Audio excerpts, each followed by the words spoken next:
Separuh lebih total suara pemilih dalam pemilu 2024 ada di Pulau Jawa. Perebutan suara di Jawa antar kontestan Pilpres diprediksi sengit. Terlebih ketiga baca pres-bacawa pres punya keunggulan basis elektoral masing-masing. Bagaimana pertarungan Anies, Ganjar, dan Prabowo di Pulau Jawa? Hal apa saja yang menjadi kunci menguasai lumbung suara Jawa? Sudah bergabung lewat sambungan Zoom peneliti Indikator Politik Indonesia Bawono Kumoro dan peneliti Litbang Kompas Yohan Wahyu. Selamat malam Mas Bawono juga Mas Yohan.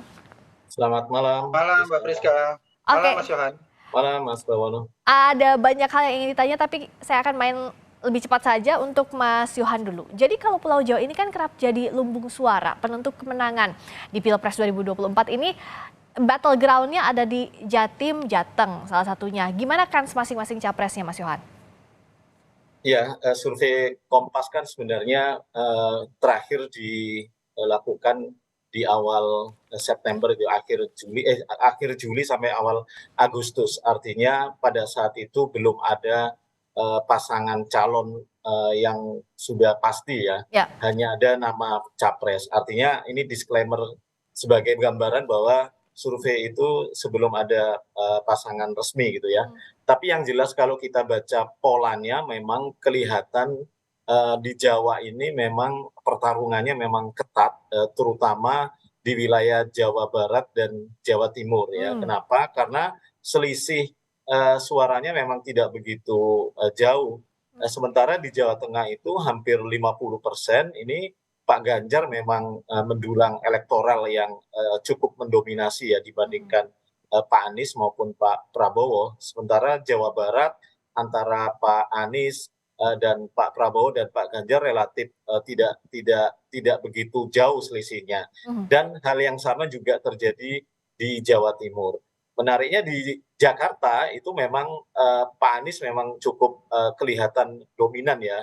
Sebagai mantan gubernur di wilayah Jakarta, memang popularitas dan elektabilitas Pak Anies relatif lebih unggul dibandingkan Pak Prabowo dan Pak Ganjar. Sementara kalau kita lihat Jawa Barat itu lebih dominan Pak Prabowo dan Jawa Timur lebih dominan Pak Ganjar. Artinya konfigurasi ini, pola ini, jika tidak ada perubahan dengan datangnya sosok calon wakil presiden, memang akan menjadi battleground. Satu, jumlah total pemilihnya seperti yang disampaikan tadi 50% lebih ada di Jawa. Kedua, secara geografis Jawa ini kan sebenarnya juga relatif tidak begitu sulit ya secara artinya pemilih ngumpul di situ, banyak di situ, secara di lapangan juga tidak terlalu sulit. Ini berbeda kondisi geografisnya dibandingkan di luar Jawa. Ini tentu akan menjadi pertarungan yang relatif sengit ya nanti di Pilpres.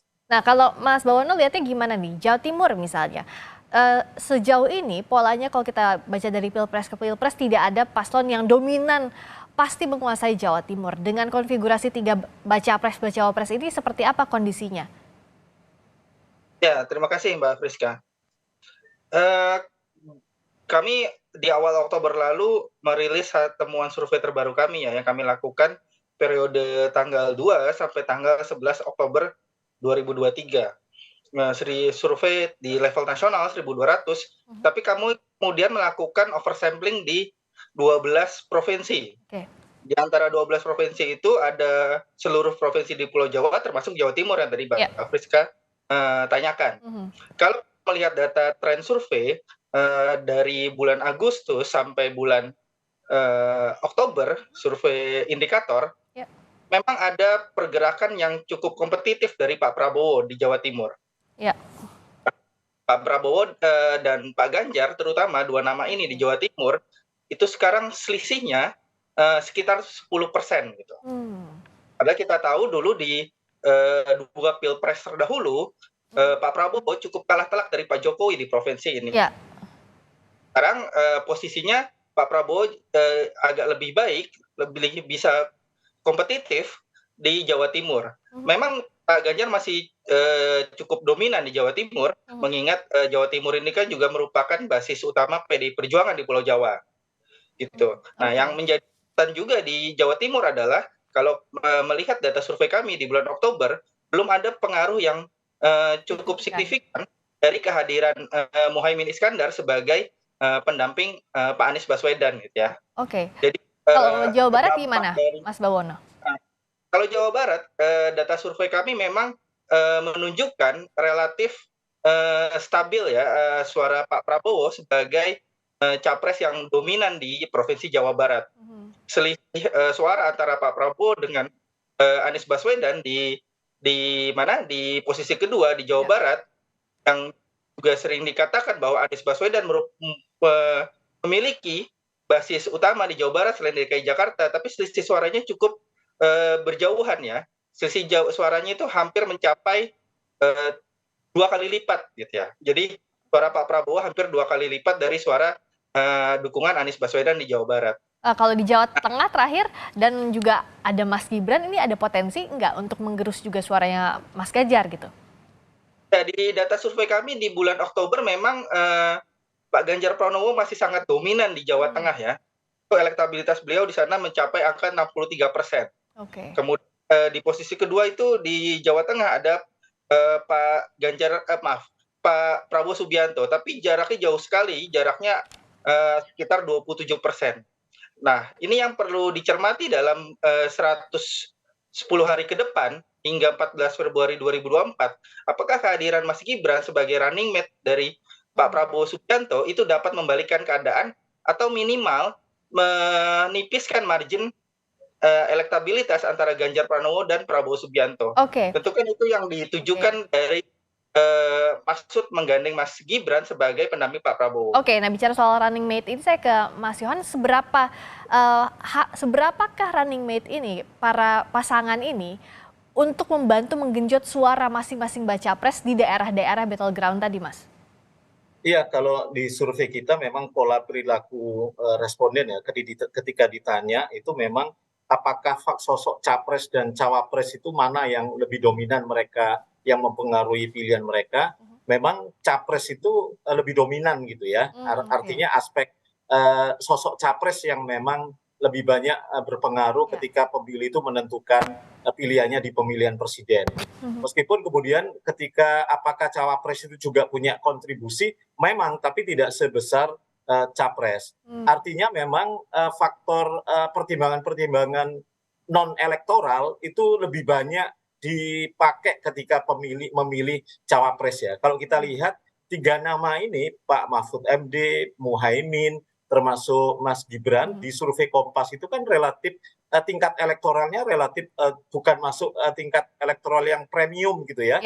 Rata-rata memang di bawah persen. Itu menjadi simbol bahwa pertimbangannya tidak sekedar elektoral penentuan cawapres, ada pertimbangan-pertimbangan konfigurasi politik, ada pertimbangan-pertimbangan yang diharapkan sosok cawapres ini juga bisa mendulang elektoral, jadi magnet gitu. Terutama kalau kita lihat di Jawa Timur ya, pemilihan Pak Mahfud dan Pak Muhaimin, Gus Muhaimin ini kan menjadi salah satu memperkuat tesis bahwa dua sosok yang asli Jawa Timur, Pak Muhaimin dari Jombang, Pak Mahfud dari Madura, ini kan pertimbangannya adalah bagaimana supaya cawapres ini jadi magnet elektoral. Nah ini yang sebenarnya akan diuji, apakah jawaban responden ketika ditanya mereka lebih dominan sosok capres dibandingkan cawapres, ini akan terbukti atau tidak di secara elektoral tadi. Tapi memang harus diakui, Pilpres ini kan kandidat center ya, orang semua tertuju pada sosok ya, kekuatan sosok. Nah ketika ditanya